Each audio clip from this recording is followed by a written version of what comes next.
J'ai rencontré Chloé lors d'un voyage d'affaires à Paris, à l'occasion d'une de ces conventions professionnelles où l'objectif est censé être de réseauter et d'apprendre de nouvelles choses. Pour être honnête, j'étais plus distrait par l'idée de découvrir la ville que par tout ce qui concernait réellement l'événement. L'opportunité de plonger dans l'atmosphère vibrante de Paris était trop tentante pour être ignorée. Originaire de Grenoble, j'ai toujours eu une relation mitigée avec les grandes métropoles comme Paris. Le rythme effréné de la vie urbaine n'était pas vraiment mon style.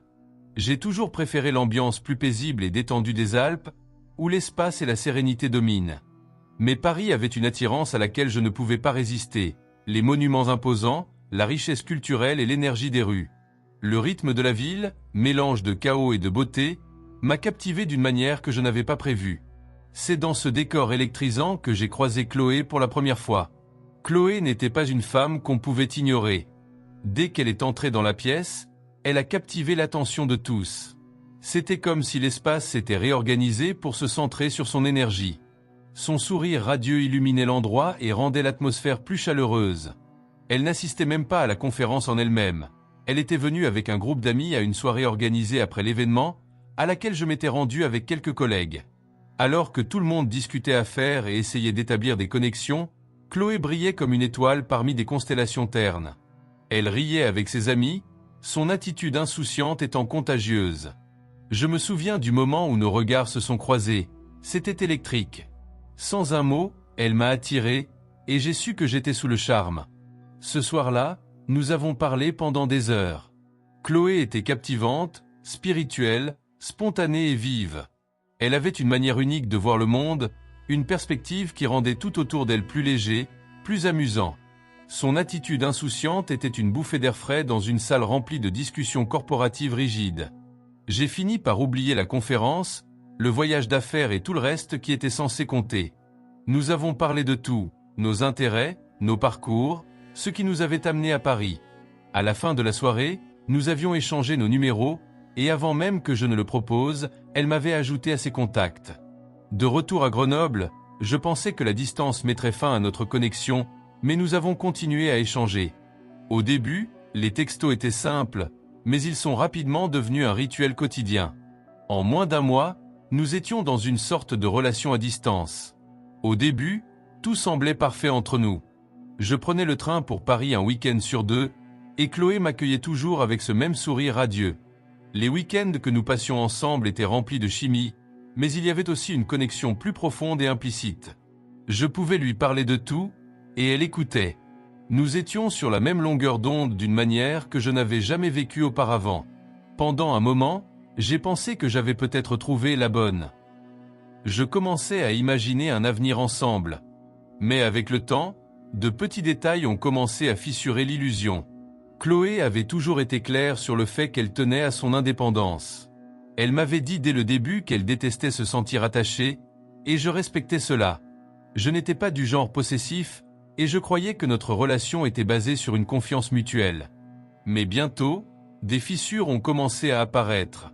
Certains de mes collègues, qui se rendaient à Paris plus souvent que moi, ont commencé à mentionner avoir vu Chloé dans des bars et des clubs. Il était clair qu'elle menait une vie bien plus libre que je ne l'avais imaginé. J'ai commencé à entendre des rumeurs selon lesquelles elle sortait avec d'autres hommes, même lorsque nous étions censés être ensemble. Au début, j'ai nié. Je ne voulais pas y croire. Mais ensuite, j'ai commencé à remarquer des incohérences dans ses récits. Ces histoires ne collaient pas toujours, et certaines excuses qu'elle donnait sonnaient creuses. Au fond, je savais la vérité. Chloé voyait d'autres hommes, et je n'étais qu'une pièce de plus dans le tableau qu'elle s'était peint. Je me suis retrouvé dans une situation que je n'aurais jamais imaginée.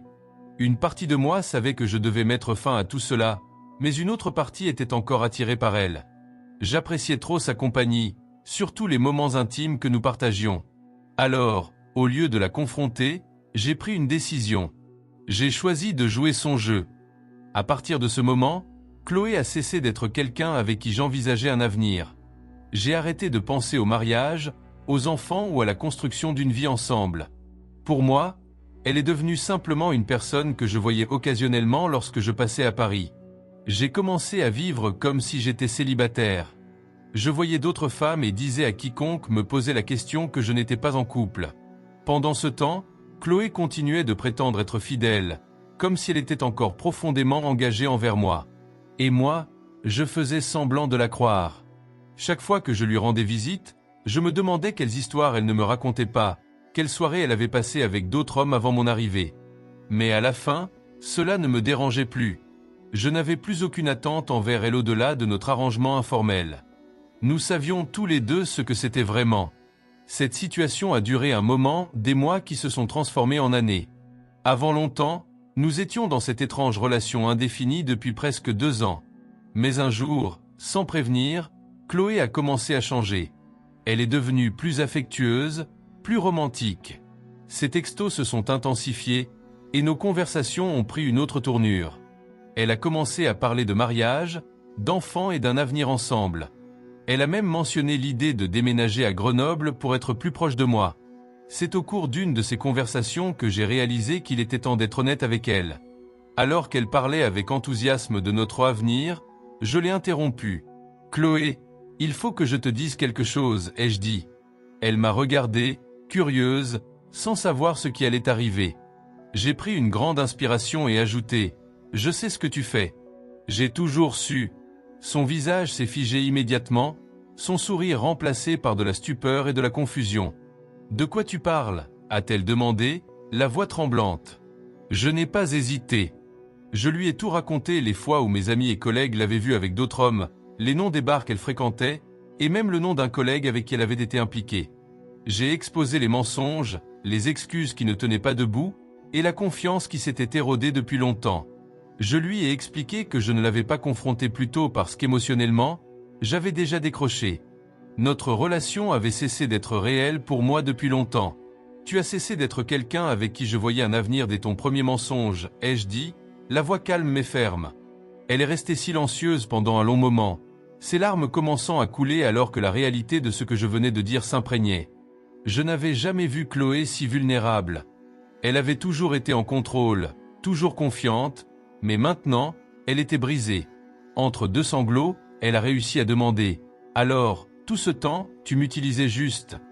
Peut-être, ai-je répondu, mais ne faisons pas semblant que tu ne faisais pas la même chose. La différence, c'est que j'ai toujours su ce que c'était vraiment. Elle a ri amèrement, ses larmes un mélange de colère et de douleur. Ce fut la dernière fois que j'ai vu Chloé.